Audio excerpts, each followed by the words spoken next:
अभी आदरणीय अलका दीदी हमारे बीच में हैं, हमें आप क्लास कराएंगे।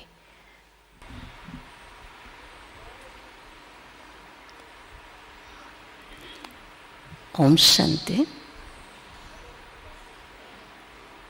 तो आज आप सभी को एक प्रैक्टिकल घटना सुनाती हूँ। जैसे हम सभी जानते हैं कि बाबा ने ये बहुत वंडरफुल विद्यालय बनाया है, जिसमें हम बच्चे, बड़े, बूढ़े, बुजुर्ग सब पढ़ाई पढ़ते हैं। और यज्ञेष्टि में हमने ये भी सुना है कि कई गई हुई आत्माएं वो भी अपनी छाया के शरीर के द्वारा मुरली सुनती थी। तो ऐसा ही एक प्रैक्टिकल घटना जो बड़ी बाबा की बातों को स्पष्ट करने वाली है। बात ऐसी थी कि अपना एक सब सेंटर है और वहाँ पर एक कुमारी आती है और उस कुमारी को कुछ समय से कुछ शारीरिक मानसिक तकलीफ दिखाई दे रही थी।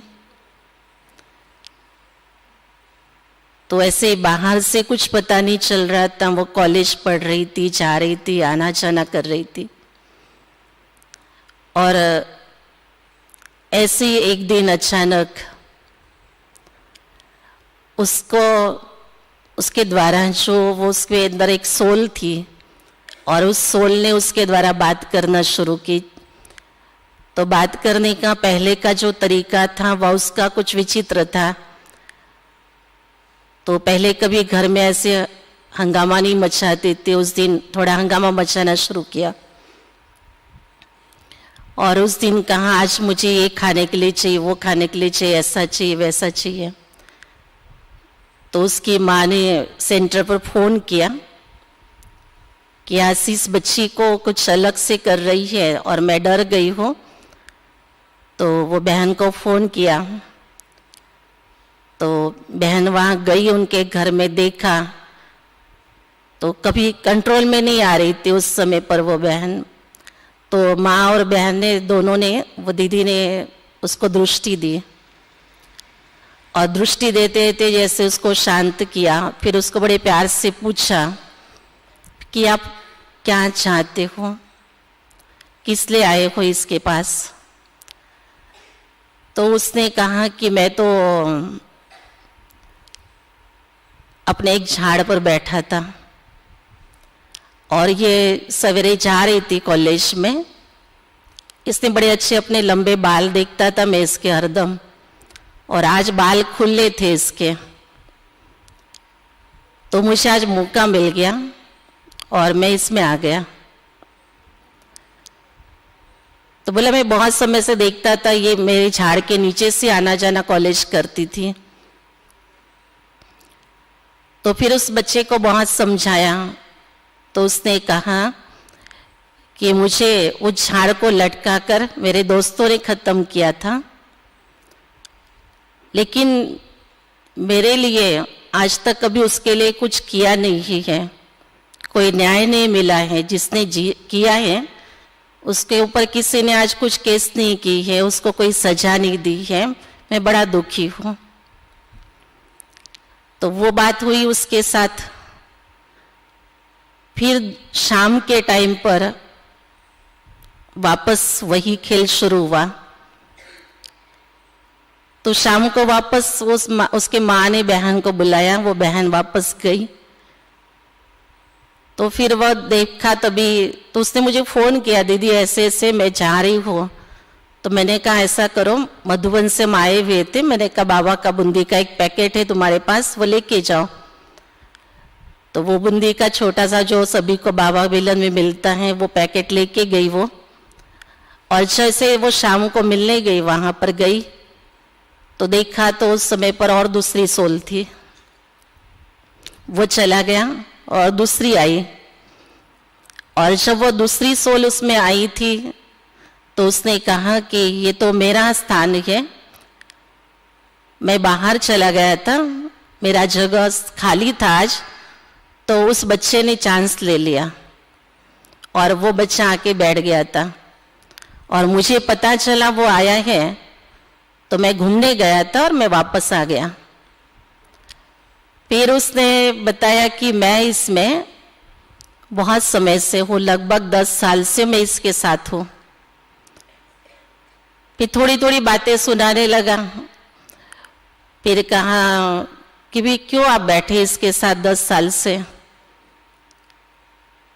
तो फिर कुछ बोलने नहीं तैयार, उस दिन कुछ बोला नहीं। फिर उस बहन ने उसको टोली दी, तो जैसे वो बूंदी उसको दी तो उसने अपना हाथ जो है ना आगे किया, लेकिन उसका हाथ पीछे खींचा जा रहा था। तो वो बूंदी लेना चाहता था और खाना भी चाहता था, लेकिन नहीं खा सका। बहुत तकलीफ हुई उसको, हाथ पीछे पीछे जा रहा उसका। तो उसने बात सुनाई कि मुझे पता है कि आप मुझे बाबा का भोग खिला रही हो, लेकिन मैं नहीं खा सकता हूँ, देखो मेरा हाथ जो है ना खींचा जा रहा है। तो उसको पूछा क्या हो रहा है हमको? तो फिर उसने अपनी स्टोरी सुनानी शुरू की उस सोल ने, और उसने कहा कि इस परिवार के अंदर, इस परिवार को खत्म करने के लिए मुझे ड्यूटी मिली हुई है। तो पहले मैंने अपने इस परिवार के अंदर जो जो विघ्न डालने थे वो डाले, लेकिन अभी जो है मैं इसमें बच्ची के द्वारा यहाँ पर बच्ची के पास आकर बैठा हूँ और मैं इंतजार कर रहा हूँ मुझे जिस दिन कार्य करना है उस दिन का, तब तक मैं चुपचाप बैठा हूँ। तो धीरे धीरे छोटी थोड़ी उस दिन कुछ बातें सुनाई, फिर बंद हो गया उसका सुनाना। फिर बाद में ऐसे लगभग 1 महीना चला होगा, ऐसे थोड़ी कुछ कुछ बातें सुनाने लगा। फिर हम स्पार्क की मीटिंग के लिए ऐसे बैठे थे, तो ऐसे जो बैठे थे मैंने उनसे बात की। मैंने कहा देखो उस बच्ची को बहुत तकलीफ हो रही, तो कहाँ अपन सूरज भाई से बात करते हैं। तो सूरज भाई इसके अनुभवी है। तो उस समय पर सूरज भाई से बात तो नहीं हुई। फिर उसी की माँ का फोन आया और उसने कहा कि वो सोल कह रही मेरे को बड़ी दीदी से मिलना है, मतलब मेरे से बात करना है। तो हमने कहा ठीक है। फिर जब उससे फोन पर बात की, मैंने कई बार उससे बात की थी वो सोल से। और पहले दिन मैंने जब फोन पर बात की तो उस दिन तो वो बात सुनने के लिए तैयार नहीं था, बहुत अपने तरीके से चल रहा था। फिर मैंने उसको बहुत प्यार से कहा कि आप क्या चाहते हो, आपको ऐसा ही पार्ट प्ले करना है क्या, आपको मुक्ति नहीं चाहिए, आप ऐसे क्यों बंधन में बंधे हैं। मैंने ऐसी थोड़ी सी बातें उसको सुनाई हिम्मत करके, तो फिर शांत हो गया, कुछ जवाब नहीं दिया। फिर दूसरे दिन तीसरे दिन ऐसे 2-3 बार उससे मैंने बातें की और उसको बाबा का परिचय देने की कोशिश की। तो जैसे बाद में सुनने लगा वो आत्मा। फिर बाद में उसने एक दिन फोन जिस दिन किया, हम लोग मीटिंग में बैठे थे, तो फिर मैं सेंटर पर गई, उससे बात की, फोन किया। तो कहा कि मुझे आप छुट्टी दोगे? मैंने कहा ठीक है, आपको छुट्टी चाहिए? बोला हाँ बस हो गया, अभी इस पार्ट से मुझे छुट्टी चाहिए। तो मैंने कहा अच्छा आपको छुट्टी चाहिए तो एक काम करती हूँ, मैं आपके लिए बाबा के यज्ञ का भोजन भेजती हूँ। मुझे ऐसे ही संकल्प आया कोई जा रहा है अपना पाठ पूरा करके तो उसको बाबा के घर का भोजन खिलाना है। तो मैंने कहा मैं किसके साथ भेज देती हूँ। तो मैंने हमारी साथी कुसुमा ने उसको कहा कि ऐसी ऐसी बात है, उसको भोजन भेजना है। तो कहा उसको बड़ा मजा है, कहती उसको इधर बुला लो। तो मैंने फोन किया, मैंने बोला चलो उसको बोलो इधर आ जाओ सेंटर पर। तो उसने कहा यही तो मेरी दिल की बात थी कि मुझे सेंटर पर आना था। फिर वो सेंटर पर आई, वो बच्ची को उसका पिताजी और उसके मामा थे वो लेके आए। तो जब वो सेंटर पर आई तो इंटरनेशनल योग चल रहा था, बहुत अच्छी तरह से योग के वाइब्रेशन थे। तो सीधा वो हॉल में पहुंची, वो सोल थी उस बच्ची के अंदर, और वो हॉल में गई पहले जहाँ सभी योग कर रहे थे। फिर वहाँ से उसको हमने बाबा के रूम में अकेले में बिठाया और हमने कहा कि यहाँ तुम बैठो, तुमको भोजन खिलाना है ना। तो जब बात आई भोजन खिलाने के, जब हमने पहले पूरा भोजन बनाया, भोग लगाया बाबा को, वारेक तक सारा भोजन तैयार रखा था, फिर उसको भोजन खिलाया, बड़े प्यार से उसने पूरा भोजन खाया। और भोजन खाने के बाद फिर उसने अपने अनुभव सारे सुनाए, फिर उसने अपनी स्टोरी सारी सुनाई। तो कहा कि मैं इस बच्ची के द्वारा इस परिवार को दुख देने का प्लान मेरे से मिला हुआ है। हमने कहा ये कौन कर रहा है, कैसे कर रहे हैं, आप क्यों कर रहे हो? तो उसने उसकी फैमिली की स्टोरी बताई कि इसकी माँ जो थी ना, इसकी शादी कहीं और करवानी थी, लेकिन इसकी शादी इस घर में हुई, और ये जिसको पसंद नहीं आया था उसने मुझे काम दिया था कि इस बच्ची की फैमिली को तुम दुखी बना दो। और ये काम उसको एक तांत्रिक के द्वारा मिला हुआ था। तो तांत्रिक के द्वारा वो कैसे मिला? तो उसने कहा कि मेरी जब मौत हुई तो जैसे मेरी आत्मा उड़ रही थी तो वैसे ही बोला, उसने मुझे पकड़ लिया। वो सारा उसने सुनाया कि मुझे पकड़ा उस समय पर और अपना बंदी बना दिया उस तांत्रिक ने। और मुझे क्यों बंदी बनाया? तो बोला जो इसके बारे में गया था उस बच्ची के, मैंने उसके माँ के परिवार को दुखी करने के लिए, तो वो उसकी रिलेटिव थी, उसकी माँ की मासी थी, और उनका आपस का जो था ये झगड़ा, उसके कारण वो तांत्रिक के पास गई और उसने बोला इस बेटी के परिवार को बर्बाद करना है, इसकी जिंदगी को खराब करना है। तो उसने कहा कि अभी तेरे भाई ने शरीर छोड़ा है, उसी को पकड़ लेता हूँ। बोला ऐसा करके मेरी बहन ही गई थी तांत्रिक के पास और उसने मेरे को पकड़ लिया कि तुम्हारा भाई ये कर सकता है काम। फिर और उसने कहा कि मैं इस प्रकार का व्यक्ति नहीं हूँ, मैं बहुत अच्छे विचार वाला हूँ, मैं बहुत अच्छी जिंदगी में जीता हूँ, मेरे संस्कार बहुत अच्छे हैं, लेकिन मैं बंधन में बंध गया इसमें।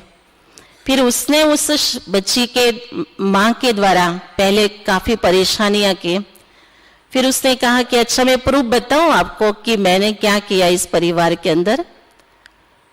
तो उसके पिताजी के जो थी ना उंगलियां चारों कटी हुई थी, उसने वो किस्सा उसको सुनाया कि चारों उंगली जो तुम्हारी कटी उसकी डेट बताई, टाइम बताया और कैसी कटी वो बताया। उसने बोला जब तुम फैक्ट्री में काम कर रहे थे तो पहले तुम्हारी एक उंगली कटी, तुमने बहुत बचाने की कोशिश की अपने आप को, तभी मैंने तुम्हारा हाथ पकड़ करके मशीन में डाला और तुम्हारी उंगलियां कटवाई ताकि तुम कमाएंगा नहीं और ये भूखे मरेंगे। तो बोला इसके लिए वो किया। तो बोला अभी प्रूफ है कि ये मैं कर रहा था तभी। तो उसने कि वो बात उन परिवार को साबुत कराए, मैंने बता दिया कि देखो मैंने किया था ऐसा उस घड़ी और मेरे द्वारा तांत्रिक ने करवाया था। तो बोला वो तांत्रिक मेरे से करवाता था और मैंने उस घड़ी उस प्रकार से किया। और फिर कहा आप लोगों ने उस समय पर बहुत कुछ किया और मुझे उस समय पर रोका। तो बोला उसके माँ के शरीर में रहने के जैसा आप लोगों ने मुझे नहीं रखा, फिर मैंने बच्ची के शरीर में प्रवेश किया। और फिर तांत्रिक ने मुझे कहा कि तुमको तब तक बैठना है जब तक इस लड़की की शादी न हो, और जिस दिन शादी होंगी उस दिन तुमको मंडप में बहुत हंगामा मचाना है, मना इस बच्चे की शादी भी नहीं होने देना है, तब तक तुमको कुछ नहीं करना, तुम चुपचाप बैठना। तो वो जो सोल थी चुपचाप बैठी थी, ये रोज कॉलेज जाती थी, पढ़ती थी, सब करती थी और ज्ञान में भी आई। फिर तो जैसे उनके ही घर के अंदर बहनों ने कोर्स शुरू किया था, ऐसा एक चाली में घर था, तो उनके घर में एक सभी आसपास के माताओं को इकट्ठा करके कोर्स कराया था। तो उसमें वो भी बच्ची बैठ करके कोर्स सुनती थी। तो ऐसे उस परिवार को ज्ञान मिला था। तो उस समय पर उसने सुनाया कि उस दिन से उस शरीर में बैठ करके मैंने 7 डेज कोर्स किया, और कोर्स के बाद बोला मैं रोज मुरली सुनने के लिए भी जाता था, इस बच्ची को लेके जाता था, क्योंकि बच्ची जाएगी तो ही मैं सुन सकूंगा ना। फिर बोला जो ईश्वरी नियम मर्यादाएं बताई गई थी, उन सारी नियम मर्यादाओं का मैंने पालन किया। अमृत वेला करना, अमृत वेले का महत्व बाबा ने सुनाया, वो सारा उसने सुनाया कि अमृत वेले का इतना महत्व बाबा ने सुनाया हुआ है, मुरली का ये महत्व है, योग का क्या महत्व है, सारा उसने सुनाया। जैसे कोई बीके क्लास कराता ना, इस प्रकार से उसने सारी ज्ञान की बातें सुनाई। फिर हमने कहा इतना सब आपने कैसे प्राप्त किया? बोला मैं इतने समय से लगभग 1.5 साल हो गया होगा उसको ज्ञान में। तो बोला तब से मैं सुन रहा हूँ। और फिर कहा मैं मधुबन भी गया हूँ। तो मधुबन गया तो बोला मधुबन का क्या आपका अनुभव है? तो बोला मैं जब मधुबन इसको लेके गया बच्ची को, क्योंकि मधुबन जाने के लिए बोला दीदी ने बोला था कि इतने सारे नियम होते हैं, पालन करना होता है।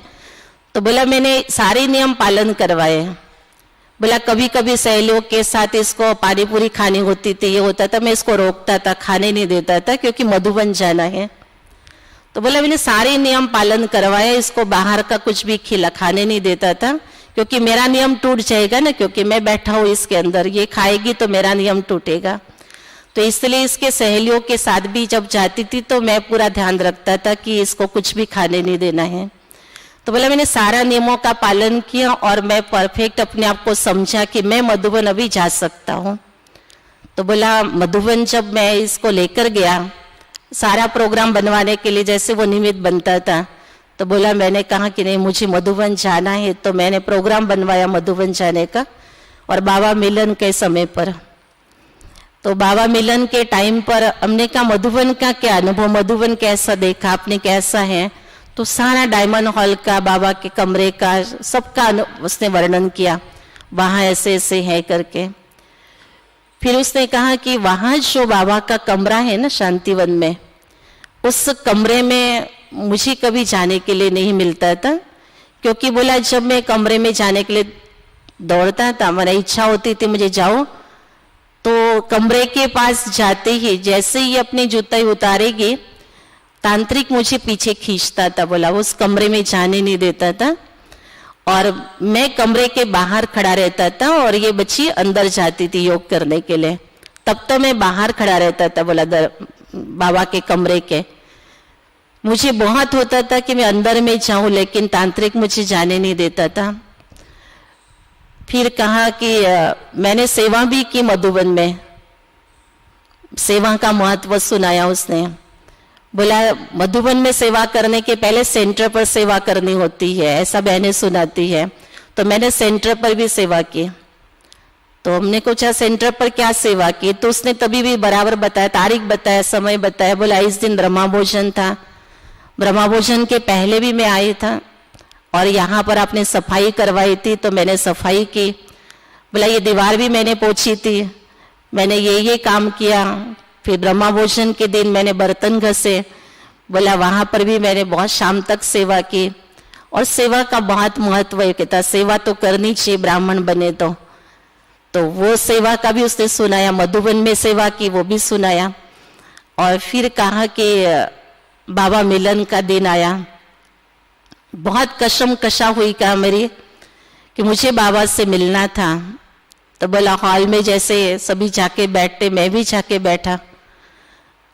तो बोला उस समय तो मुझे कोई तकलीफ नहीं हुई, मैं जीत गया। बोला उस तांत्रिक के साथ मेरी खिंचातानी चल रही थी, लेकिन मैंने बाबा बाबा करके हॉल में बैठा रहा। और बोला पूरी मुरली होगी, मैंने मुरली सुनी बाबा की। और मुरली सुनने के बाद जैसे बोला ग्रुप को बाबा अनाउंस करती बहने ना कि अभी ये ग्रुप उठेगा, वो ग्रुप उठेगा, जोन वाइज तभी उठाते थे। तो बोला बॉम्बे को कहा कि बॉम्बे के भाई बहने उठो करके। तो जैसे बोला बॉम्बे महाराष्ट्र बोला उठने के लिए, तो मैं उठ के खड़ा हो गया। बोला उस बच्ची के द्वारा। तो बोला वो मेरा बहुत बड़ा अच्छा क्षण था कि जिस समय पर मुझे बाबा से दृष्टि लेने का मौका मिल रहा था, क्योंकि बोला बाबा पर्सनल एक को दृष्टि देता है जब खड़े करते तभी, तो मुझे बहुत खुशी थी कि आज बाबा की दृष्टि मेरे ऊपर पड़ेगी तो आज मैं मुक्त हो जाऊं। तो बोला जैसे मेरे को वो खुशी थी और मुझे पूरा विश्वास था कि आज मेरा छुट्टी का दिन है, बाबा जैसे ही दृष्टि मेरे ऊपर डालेगा और मैं छूट जाऊंगा। तो बोले जैसे हम सब खड़े हो गए तो वैसे ही उस बच्ची ने माँ को कहा मुझे वॉशरूम जाना है, तो माँ ने ध्यान नहीं दिया, तो बोला वो अपने आप चली गई। फिर बोला जब तक बाबा मिलन हुआ, बाबा ने विदाई ली, तब तक वो बच्ची वॉशरूम में बैठी रही। बोला वो तांत्रिक ने उसको आने ही नहीं दिया, तांत्रिक ने उसको वहां बिठा के रखा, मेरे को भी बिठा के रखा वहां पर। तो बोला जब बाबा चले गए उसके बाद वहां से छुटकारा हुआ हमारा वॉशरूम से। फिर बाहर आए, बाबा तो चले गए, वो पल मेरा चला गया कहाँ जो बाबा की दृष्टि मुझे मिलना था और मेरी मुक्ति होनी थी। तो फिर उसने सभी को, जैसे मैंने कहा कि अच्छा अभी आपको आज कैसे संकल्प आया कि आज आपको मुक्ति मिलेगी, तो बोला हाँ मैंने, वो दीदी मेरे पास आती थी ना, उसको मैंने कुछ दिन पहले बोला था कि मेरे लिए अमृत वेले बाबा को बोलना कि बाबा ये बच्चा अभी इस पाठ से मुक्त होना चाहता है। तो जिस दिन वो बहन गई थी और उसने ये बात बताई थी, उसके साथ क्लास के थोड़े भाई बहने भी थे, तो जब उसने बोला कि दीदी आप मेरे लिए योग कर सकते हैं और अमृत वेले बाबा को ये मेरी बात सुनाना, तो उसने कहा कि हाँ सभी हम बैठ कर के योग करेंगे, सब भाई बहने भी योग करेंगे। तो उसने कहा ये भाई बहन है, ये अमृत वेले तो उठते ही नहीं है, मैं सबको देखता हूं, बाबा के बच्चे बने हैं और अमृत वेला करते नहीं है। अमृत वेले का महत्व उसने फिर सबको सुनाया।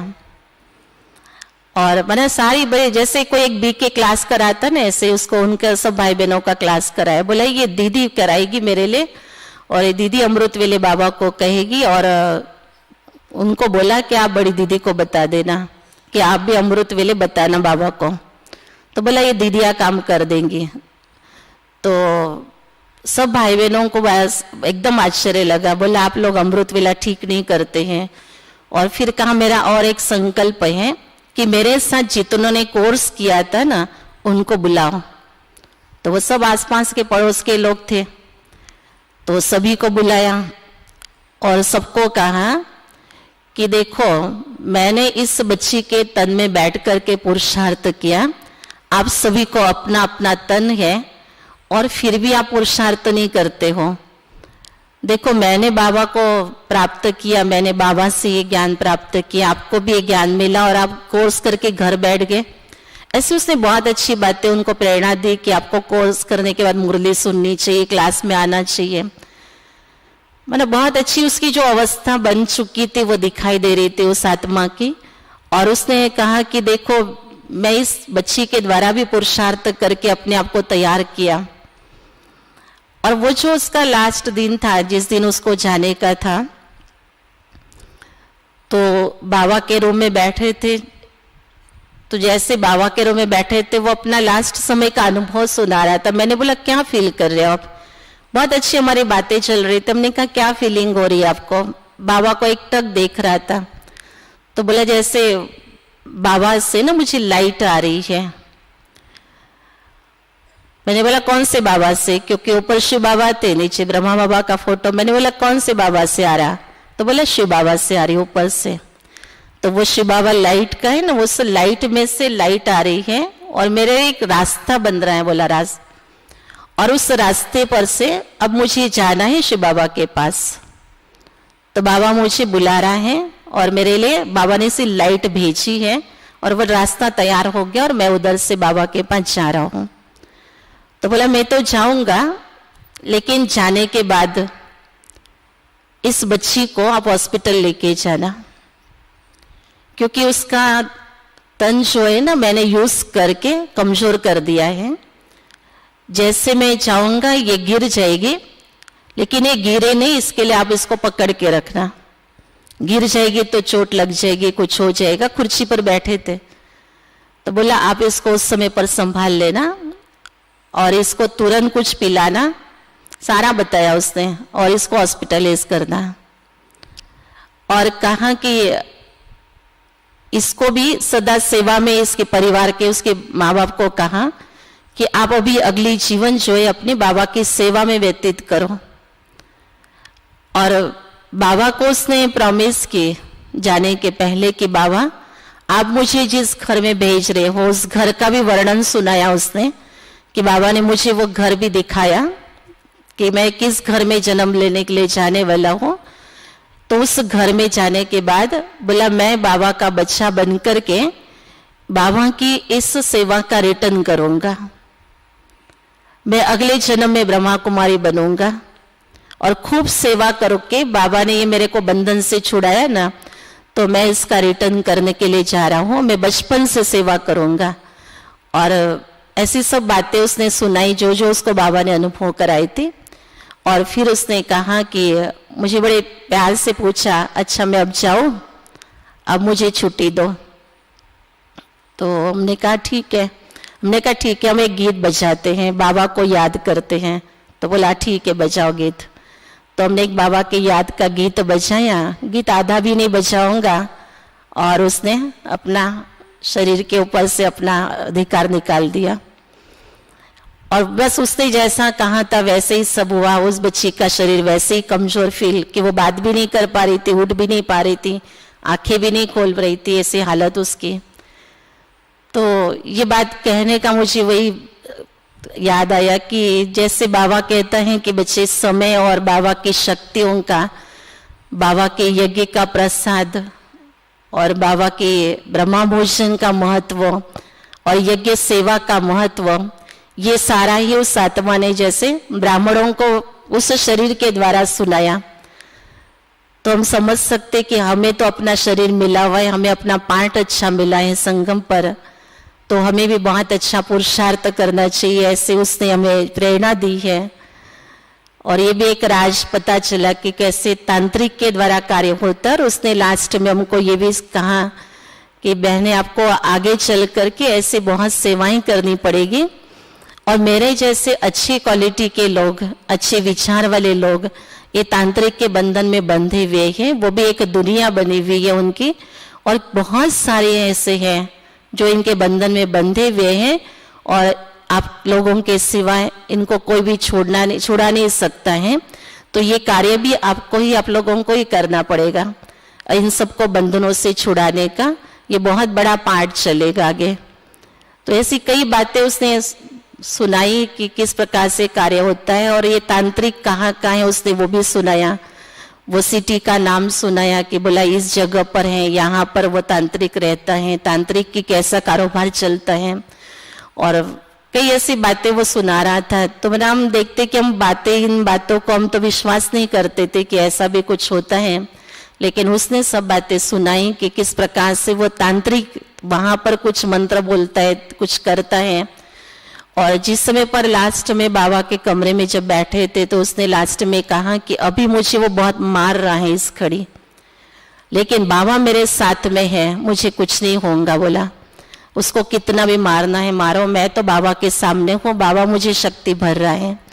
तो मैंने लास्ट में उसको मार मिल रही थी, वो भी बता रहा था कि वो मुझे बहुत मार रहा था इस जगह से हटाने के लिए, लेकिन अभी मैं नहीं हटूंगा, अभी मेरे साथ बाबा है। तो इतना उसने बाबा के साथ लेकर के उस परिस्थिति पर विजय प्राप्त की। मैंने हम समझ सकते कि हम तो इस जीवन के अंदर आई हुई परिस्थितियों को पार करने में हम हलचल में आते हैं, हम बाबा पर विश्वास नहीं रखते हैं, तभी क्यों क्या के क्वेश्चन में चले जाते हैं। लेकिन उस आत्मा ने इतना बाबा पर विश्वास रख करके अपने आप को उस परिस्थिति में से बाहर निकाल करके आजाद किया।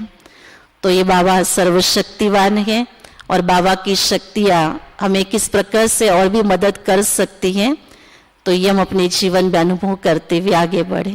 ओम शांति।